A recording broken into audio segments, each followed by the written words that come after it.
the point that I am trying to make is that the leaders of the civil rights struggle did some thinking. Somehow the thought has been put on us that we just marched and demonstrated. It was not marching feet, it was thinking minds. It was the Charlie Houston, Thurgood Marshall, Constance Motley, black lawyers primarily and some white lawyers who sat with them. How can we break the back of segregation in America? How can we destroy this virus that has paralyzed us since 1619? What methodologies can we use? Early on, after a big conference, they said, we'll hit them where they're weakest. They said, separate but equal. We know that at least 13 states that have tremendous law schools, medical schools, engineering schools for whites, but don't have them for blacks. What are we going to do? Okay, this is what we'll do. We'll sue Tennessee or Mississippi, Alabama. Admit Renee or Ben to your medical school. Don't tell a lie and say you got an equal school down the street because you don't have one. Now we thought we had them by the short hair. Am I making myself clear that these, I said me, I wasn't there. I'm just talking about the institution, NAACP, and our other friends. We thought we had it made. We'll hit them in these states, Gaines versus Missouri, an early case. We're talking about 1939. You know, we're talking about Brown versus Board of Education, which went back a long way. And finally, when the Supreme Court said, you got to let them in Oklahoma, they turned around and called themselves building a law school for black people. Went up to the Capitol, the courthouse on the 3rd floor, took some unused rooms, put a few books in and said, this is your law school. You had to go back, and they decided that's not a law school. Then they said, okay, we'll let you in, but you can't come in the classroom. Open the door wide and let the Negro students, this actually happen, sit in the hall. They can't ask questions.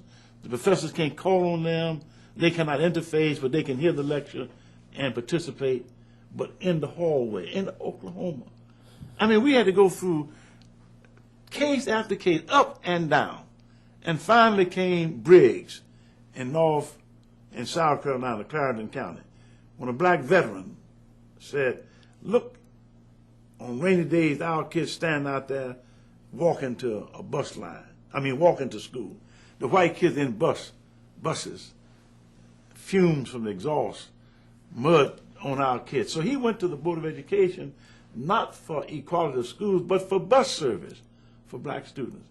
And the school board in Clarendon County said buses are for whites, not for Negroes. So then they went to the NAACP, and NAACP had made that fateful, F-A-T-E-F-U-L decision that no longer will we work on hand and arm, we're going to work on the main artery. We're going to work to destroy. We want to go for the jugular vein. We want to go for equality in education, separate, not equal and separate, but together.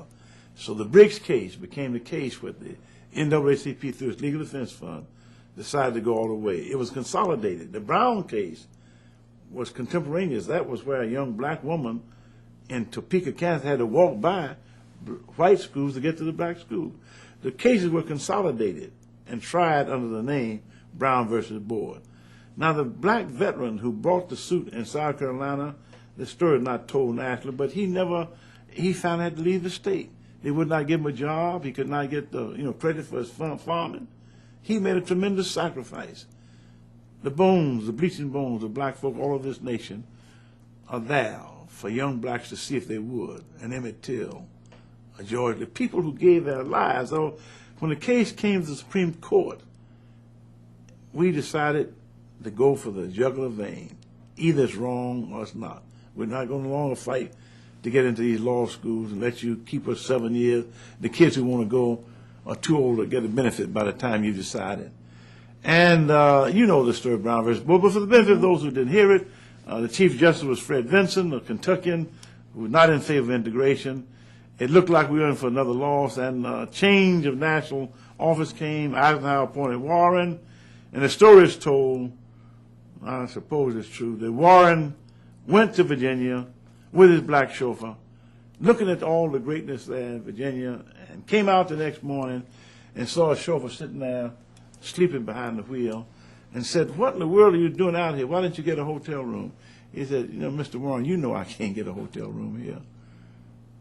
And it hit Warren all over again. And here was this chauffeur whom he admired and liked, had to spend the night in the car because there's no room for him in the inn. No room in the inn. No room in the inn. And so he recommitted himself to the principle of equality. And on that Supreme Court, a series of things happened, death and removal. And finally, he got 9 white men in black robes to agree that segregation in education is illegal and unconstitutional. A mammoth victory. It broke the back of Plessy versus Ferguson, 1897. It reversed the whole. That was the seminal case. Name anything else you want, any march, any speech, any drama, any death. It was Brown versus Board of Education and those companion cases that broke the back of segregation in America. I'm a practicing lawyer. It took me a week to see it. When we're now sitting at a time when it's the 40th anniversary of the March on Washington, and there's a lot of attention being paid to that, a lot of attention being paid to Martin Luther King's I Have a Dream speech, and how far we have come or not come. What is your